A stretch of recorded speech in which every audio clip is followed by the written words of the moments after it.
Hello, my name is Sonia, and this is video number 20 in my series, The Basics of Crochet. And today we're going to learn how to work in the back bump of the chain or the back of the chain. So up till now you've been working in the front of the chain, and that method is used all the time, but sometimes the pattern will tell you that it wants you to work in the back of the chain. So we're going to learn how to do that today. So today I'm using a G hook or a 4.25 millimeter. You can also use a 4 millimeter hook, or an H hook, or an I hook. I've got my worsted weight yarn in a light color. So we're starting off with our slip knot, and we're going to learn how to work in the back bump of all the basic stitches, so single crochet, double crochet, half double crochet, and triple crochet. So to start with, we're going to do single crochet, and we're going to work a row of 5. So we're just going to chain 6 to get started. So 1, 2, 3, 4, 5, and 6. So we have our 6 chains, and as you can see, this is the front of the chain, what we've been working in, but when you turn, this is the back of the chain. So let's see if we can zoom in just a hair. And you can see in the back of the chain, it looks like a row of bumps in the middle. And that's what you're going to be working in. So when it says to work in the back bump or the back of the chain, that's what it means. That middle bump in the chain. So what I like to do a lot of times is I'll mark it with my thumb. And you're going to do just how you would normally do a second chain from your hook for a single crochet. It'll be the second bump from your hook. So this is the front. We'll turn it over. And you're just going to work in that second bump and insert your hook just right in that bump. So you have 2 loops in your hook, yarn over, pull up your loop, just like so. And you'll keep going across, working single crochet. And it can be a little tricky getting it in the bump, and that's okay. Whoopsie, I don't think I got it in the right one. And like I said, it can be a little tricky. I just proved myself right. Alrighty, what is going on?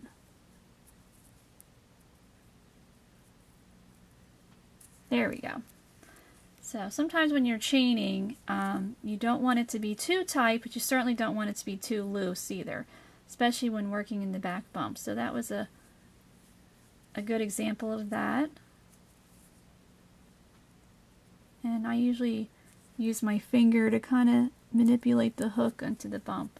So when you're working in the back bump, it can be a little bit of a drag to get started, but it does give a nice effect. So we've worked, you should have 5 single crochet, 1, 2, 3, 4, 5 in the back bump.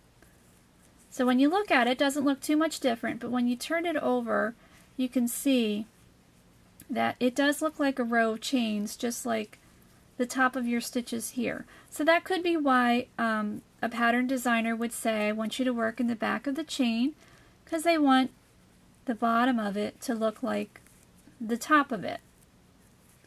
So that's how you work single crochet in the back bump. And if you wanted, you could certainly continue up, work practicing your single crochet, but we want to practice working in the back bump of all the stitches.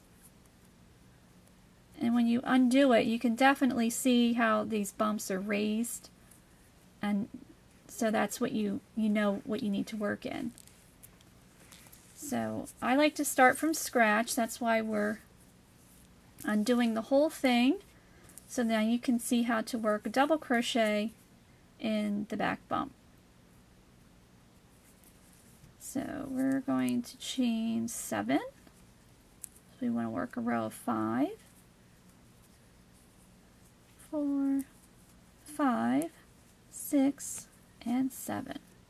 So just like if you're working in the front, you're going to do your yarn over.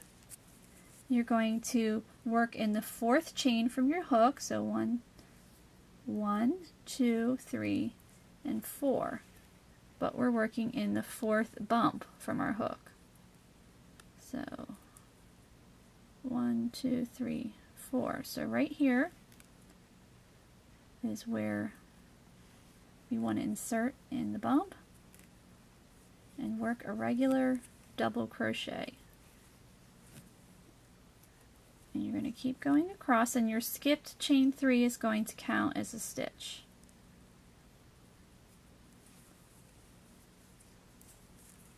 So just keep going in the back bump. Yeah, so it might be a little bit tricky for you to get this method down, and I mean it can be even a little tricky for me again, especially if you're working with a smaller hook and they want you to work in the back bump, and you know those chains are pretty tiny, those bumps are pretty tiny, so you just have to have a little bit of patience to get your hook in there. And if you love this method of working in a chain, I mean you can use this method for, you know, basically every project that you're making.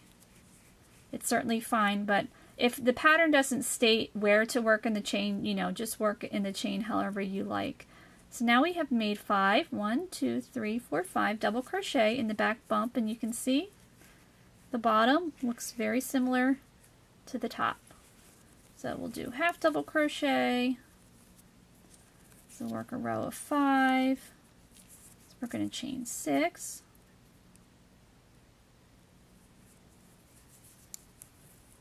So 1, 2, 3, 4, 5, 6. So here's our front of our chain, and there's our back of our chain. So we're going to yarn over first to start with. We're going to work in the 3rd stitch from our hook, so 1, 2, 3, or the 3rd bump. So right here, get our hook in there and just work a regular half double crochet, and just keep going across, working in our back bumps there. And our skipped chain 2 is going to count as a stitch, and we're almost across. Didn't make that chain, oopsie, last guide. I was going to say, didn't make that chain so tight, but guess what? There we go.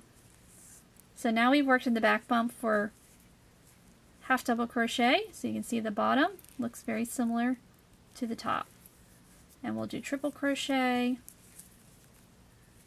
So the stitches aren't any different, it's just where you're inserting your hook in the back bump. So we'll work a row of 5 triple crochet, so we're going to chain 8. So 1, 2, 3, 4, 5, 6, 7, and 8. So again, here's the front of our chain. So we are going to skip 4 and work in the 5th chain. So 1, 2, 3, 4, 5. So we yarn over twice. Count that again. 1, 2, 3, 4, 5. So turn our hook over. Make sure we get it in the bump. And work a regular triple crochet stitch. And again, as I said before, if the pattern doesn't state where to work in the chain, just work in the chain however you like best. So if you're finding that, you know, you really can't stand working in the back bump, definitely don't do it. But again, if the pattern states to work in the back bump, then, you know, you want to pay attention to that. And just suffer through that first row, and then after that you can just work as normal. And one more stitch. Hopefully I didn't make that first chain too tight. There we go. And definitely you can use your fingers to manipulate your hook into the bump there. Alright, so we have worked 5, 1, 2, 3, 4, 5 triple crochet in the back bump, so you can see the bottom looks similar to the top. And then if you wanted to continue, you certainly can go up and you would just work your stitches, you know, as normal. So that is how you work in the back bump of the chain. Thank you so much for watching.